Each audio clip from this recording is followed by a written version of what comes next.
the Solo Coach Podcast. Howdy folks, and welcome back to the Solo Coach Podcast.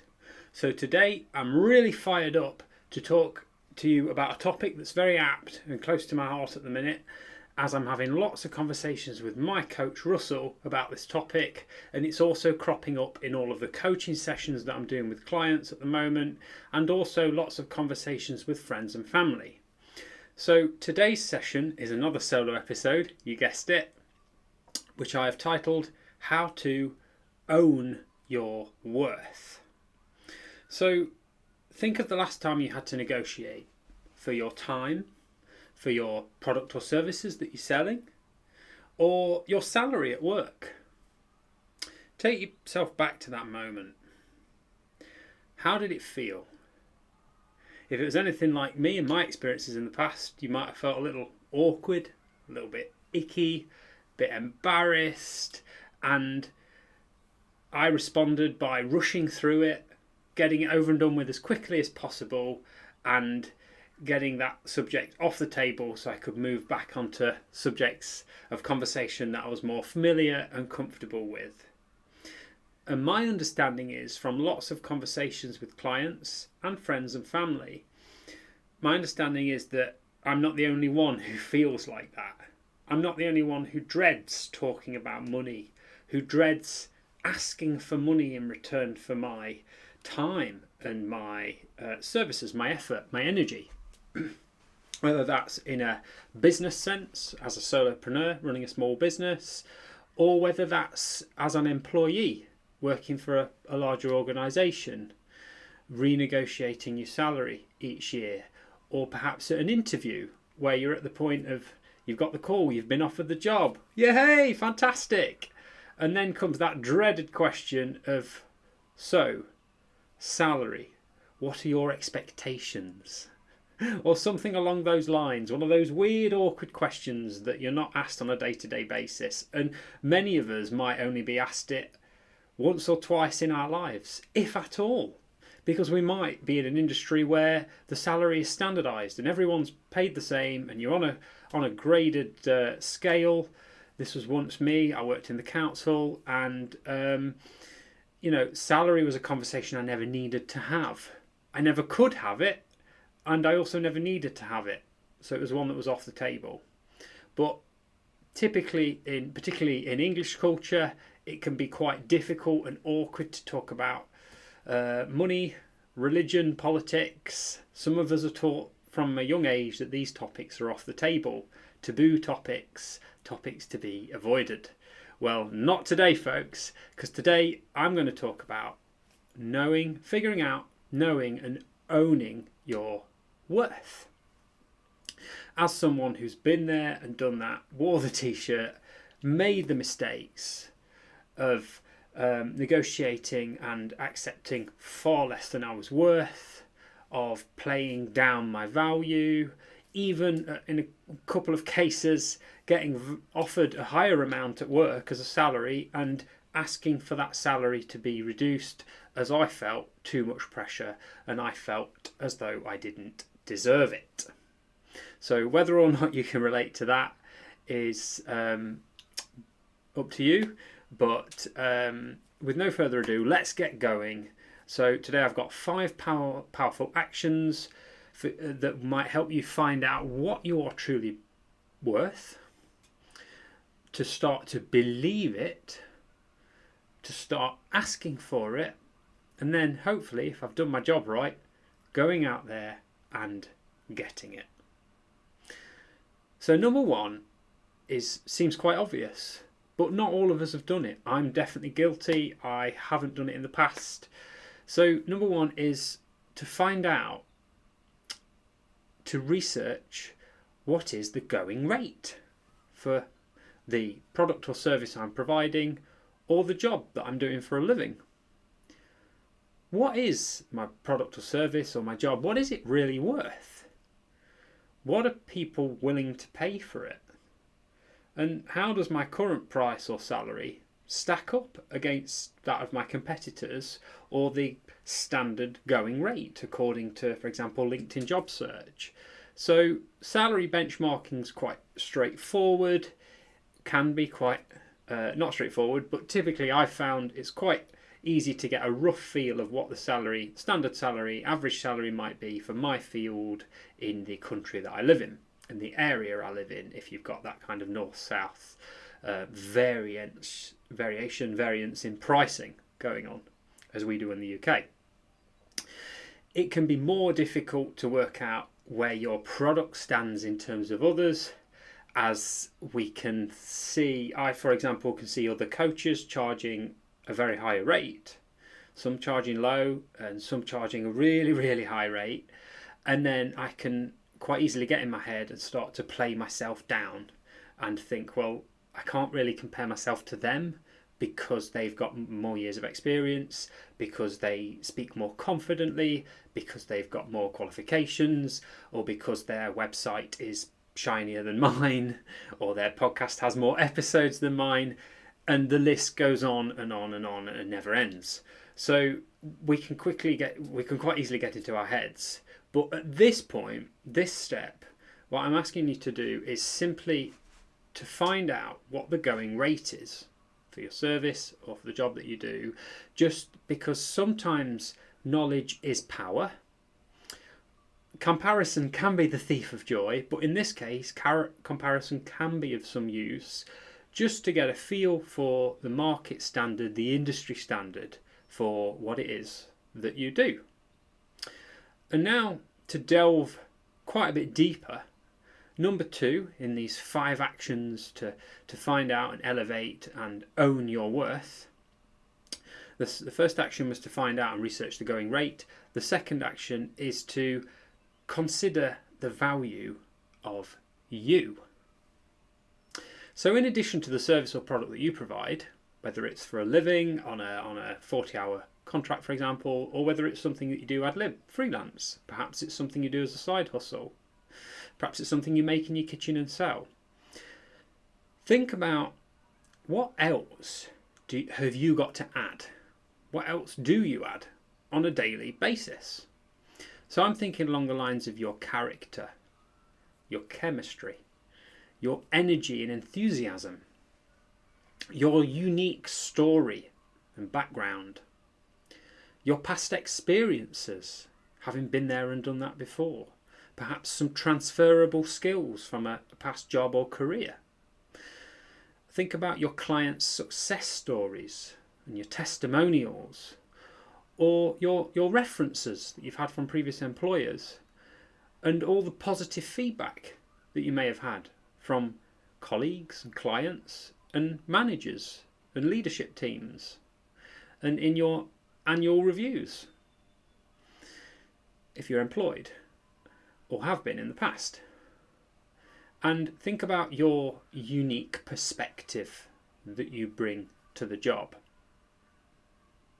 So all of your attributes and characteristics that you bring to everything that you do, think of everything that you are, and think of everything that you are truly capable of. So I now am coaching, and I've got a coaching qualification from Animas, and I am adding value to my clients, and I no longer work in IT. But I come from an 11-year IT career, being surrounded by teams of people, managers, customers, people who are having technical issues and challenges, process and procedural challenges, or relationship issues, sometimes at work, difficult dynamics with suppliers and third parties, or internally within the team, within the organisation, or indeed at home. And as we know, what happens at home can is linked to what happens at work. Everything's connected, and if we're having a hard time at work, we can often be having a hard time at home as well, or one or the other. One affects the other. I definitely have felt like this myself in the past, and when I've got challenges at home, I'm going through a hard time. For example, living at my dad's during the pandemic on my own, feeling really isolated, working from home, feeling lonely, really struggling with suddenly being forced to work from home and all of the chaos that was going on in the world. I was really struggling. But I got through it. because my teammate John at the time was absolutely fantastic. He was a bright shining star, and I name him in particular as he was so supportive of me, and he was always there to listen and with no judgment. It's a difficult time. It's a difficult thing to talk about, as I remember it was a really, really hard time for me. But John not only did his day job that day, that year, John was supportive of me. He listened. He always had time for me. He reached out to me, and he looked out for how I was appearing in meetings and showing up. And he was always aware of how's David feeling. And he was kind of just that friend, that colleague who was there for me at this most critical, extremely difficult time. Now, all of my team were, and managers, but John was a standout colleague there, and he's still a friend to this day. So if you're listening, I know you are, thank you for that, John. But the point is here, John brought value to that role by being super supportive of a colleague, by being there for me. He was, even though he wasn't the manager of the team, he was working within the team, fulfilling his role very effectively, and going above and beyond, leveraging his strengths in looking out for a fellow member of the team who was struggling, and in ensuring that the team were aligned and that we had a feeling and a sense of togetherness, despite the fact we were all isolated and working from home and all geographically spaced all around the country. And a few weeks before, we'd all been sat around the same desk, you know, literally sharing cookies and things and doing a tea round.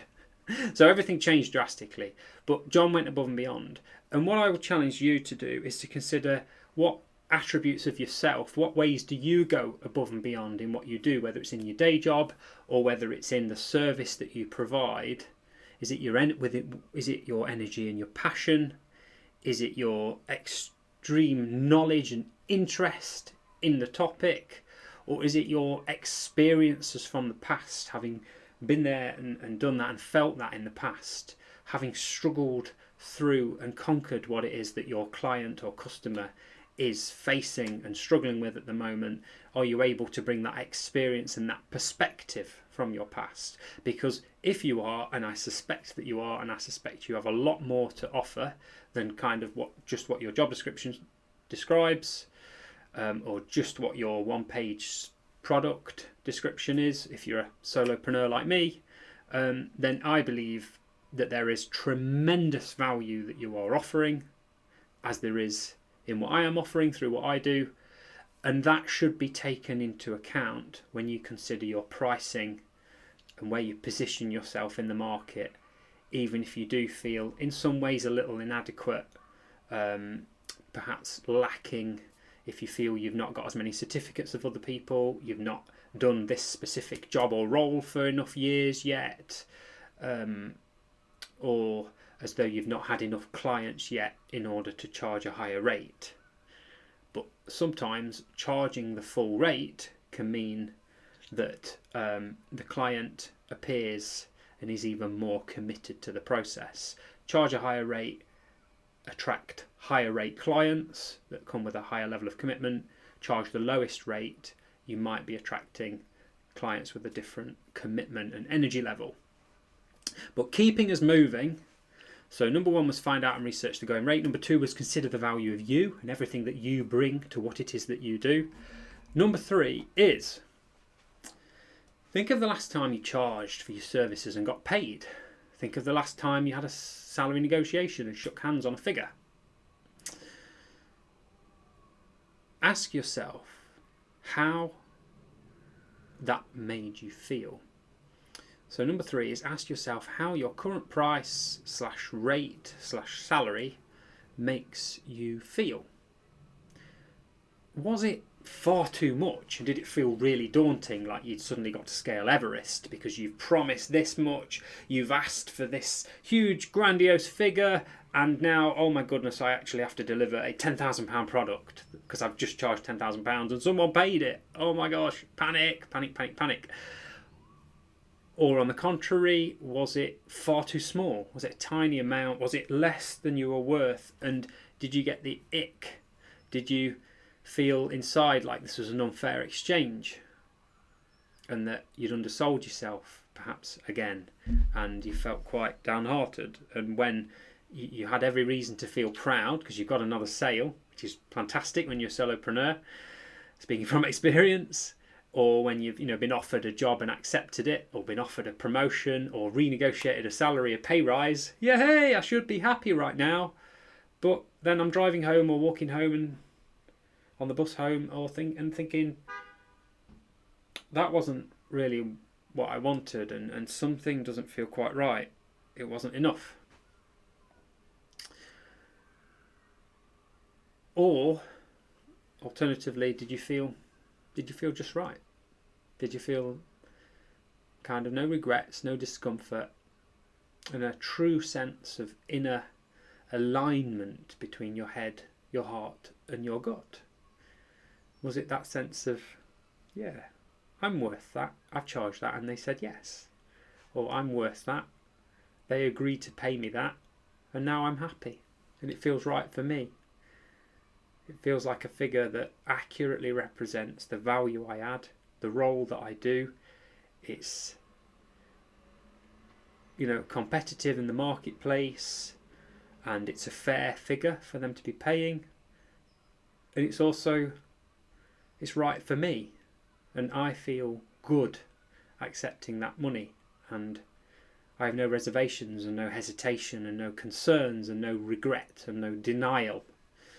And the reason I talk about head, heart and gut alignment, I'm a huge believer in the power of our intuition, our gut feeling, or as some people say, I feel it in my waters. So I believe that when you feel really right about something and it just feels good inside, I believe that's our timeless wisdom. Perhaps it's been within us for centuries. Who knows? Not going to go there. But I believe that there's a reason for that good feeling. And when we have that kind of icky awkwardness, something feels a bit off kind of feeling, you know what I'm getting at? I'm a great believer in that. There's a message trying to come through. Your intuition is trying to tell you something. And my challenge to you, my question to you is, what might your intuition be trying to tell you? What might your gut be trying to say to you? That was a little bit too much. Or that was far too little. And you know it, and I know it. We all know it, but we've done it again. Ugh. So, number 3 was ask yourself how your current price, rate or salary made you feel, and really tune into your intuition and figure out what that message might be, and how did it feel, and how would you like it to feel instead? And if you had charged the right amount, how would you feel then? So it's a very feelings-based one is number 3. Moving on to number 4. So now we're going from a different perspective. Rather than feelings and internal emotions and narratives, we're going from the opposite perspective of what do your actions, what do the things that you do say about your self-worth? Because actions speak louder than words. So how do the things that you do on a day-to-day, or weekly, or monthly, annual basis, how do they reflect your self-worth, and what do they say about it? If I was to watch you go about your day or a month or a year on mute, no sound, I don't know what you're saying, but if I was to watch you, what would it say to me about your self-worth? So charitable and volunteering gigs aside, I'm not referring to things that we deliberately do for free, or that we do as a favour for friends and family, because that's wonderful, it's joyous, it pays us back in lots of other ways. Not everything has to be for money. Same goes for hobbies. What I'm referring to is the work that we do, whether it's through our business or through our day job, that is designed to pay us some money so that we can live and enjoy our life, because money is a necessity, it is an enabler. And what I'm getting at here is, when was the last time you did something that really you should have been paid for and wanted to be paid for and would like to be paid for free, or for an extremely small amount, or a lower value than it was worth, or you perceived it was worth? So when was the time you did something for free or a very low value, and how did it make you feel? Do you do things that you really dislike doing, or even hate doing, just to save a few pennies or pounds? For example, a story I heard on a podcast of a CEO of an organisation. At the weekends, he used to spend half the weekend cutting his lawns. Vast, beautiful property. He got really bad hay fever. It triggered his hay fever. He hated doing it. He hated the lawnmower. It was a pain in the backside to start, and he was miserable while he was doing it. He was an angry man on a lawnmower. The guy interviewing him, the point of the story was someone asked him the question, well, why do you do that? He said, well, it saves me $50. Because the guy across the road offered to do it, but he wants to charge me $50, so I do it to save me $50. And the guy went, what? So half your weekend, your whole Saturday, is worth $50. So what, divide that up by 5 hours, say, if it took 5 hours. So your hourly rate's $10 an hour. And the guy was insulted and appalled. How dare you? It's not, my time isn't worth $10 an hour. I'm a CEO of an organisation. Add 2 zeros to that. What are you on about? Crazy. But the point was, the action he was doing something he really disliked doing, utterly disliked it, and it often ruined his whole weekend, to save that $50 that he could have paid someone else to do it and was in a financial position to be able to do it, but he did it just to save it. So on mute, that action is saying to me, don't know about you, but it's saying to me, my self-worth is $10 an hour. And clearly, as a CEO of a company, he was not worth that. And the point is here, could he have paid or planned to pay someone else to have done that job that he hated and had his Saturday back, and maybe done something he enjoyed, maybe a round of golf or going cycling with his mates like I do? Or could he have done some work, done some of his day job, done some work as a CEO and earned a few $1,000s? I think you get the point. It's quite a cliched example, but the point is here, how are your actions reflecting your self-worth, and the self-worth that, your self-value that you want to have and you believe you've got? Are you subconsciously telling yourself through what you do, I'm worthless, my time is worthless, I'm going to service my own car to save £200, despite the fact I hate servicing my own car, I get covered in oil, I get cold, and it's the worst day of the year, but I'm going to do it to save £200. If you can comfortably afford, with a caveat here, if you can comfortably afford to pay it, and if you can't, then just having a plan for when I earn this much, when I earn X amount, one of the things I'm going to do to treat myself is get my car serviced at the local garage and save that money, and I'm going to enjoy the day instead. What does that action say about your self-worth? And a bit of a beware here. Beware, our actions are infectious, and the things that we do influence the behaviours of others around us too. Self-worth is one of the things that's often caught, not taught.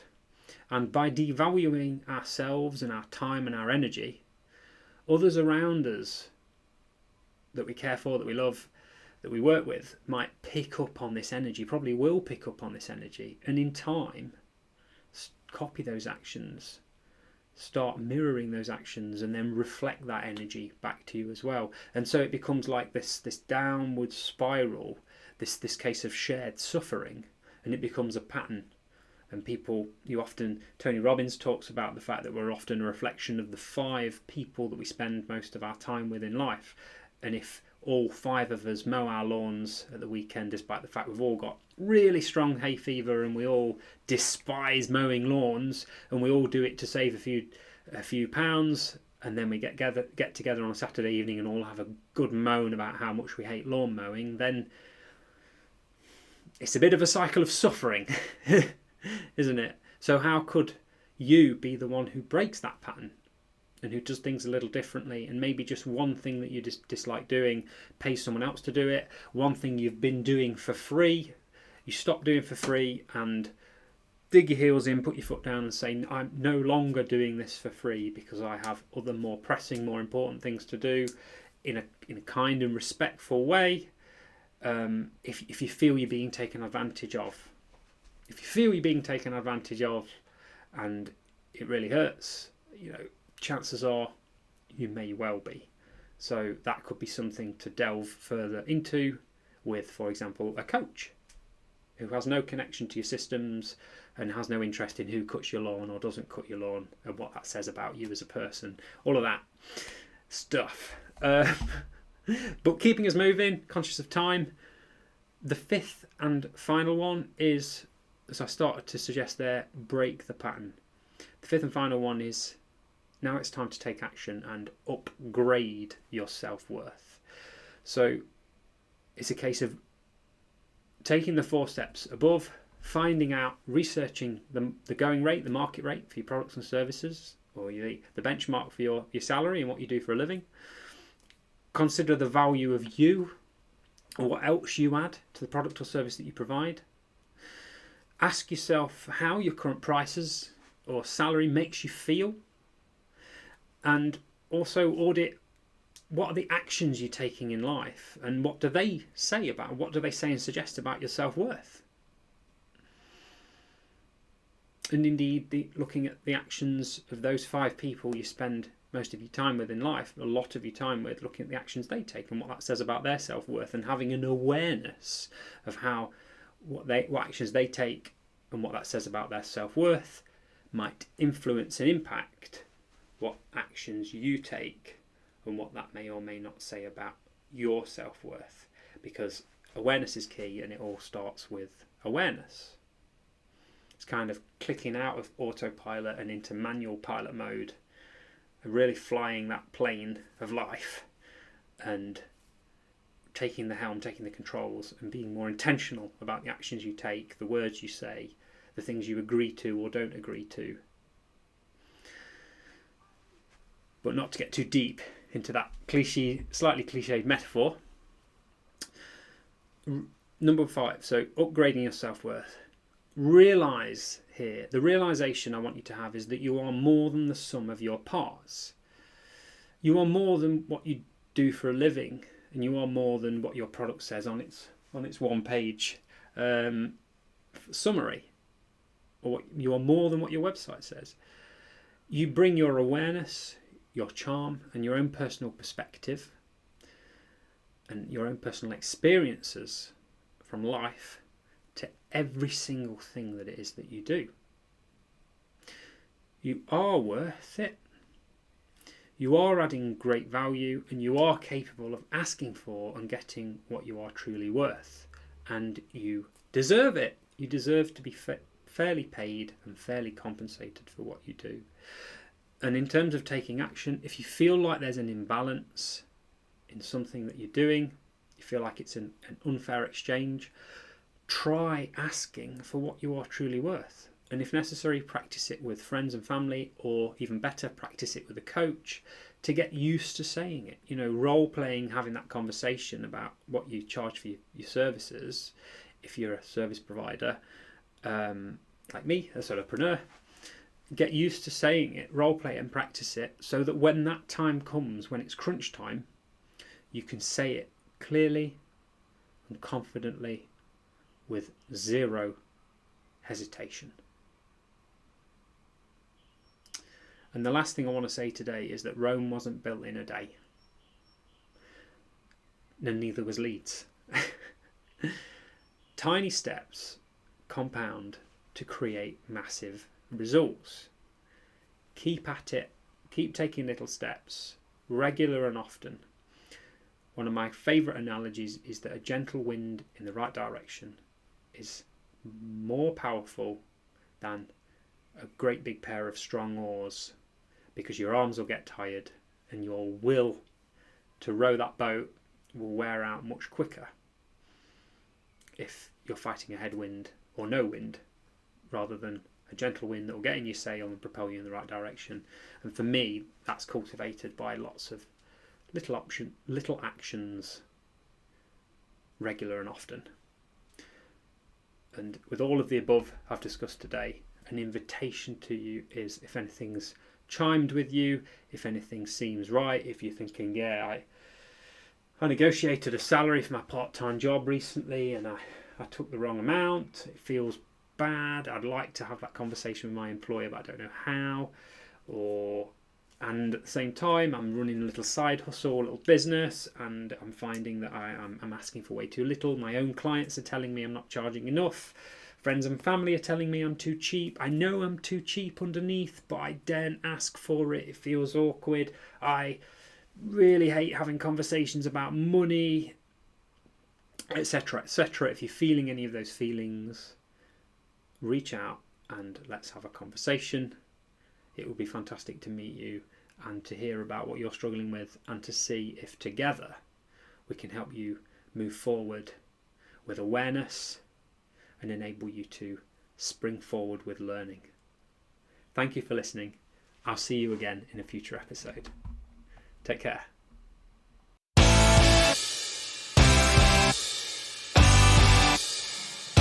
The Solo Coach Podcast.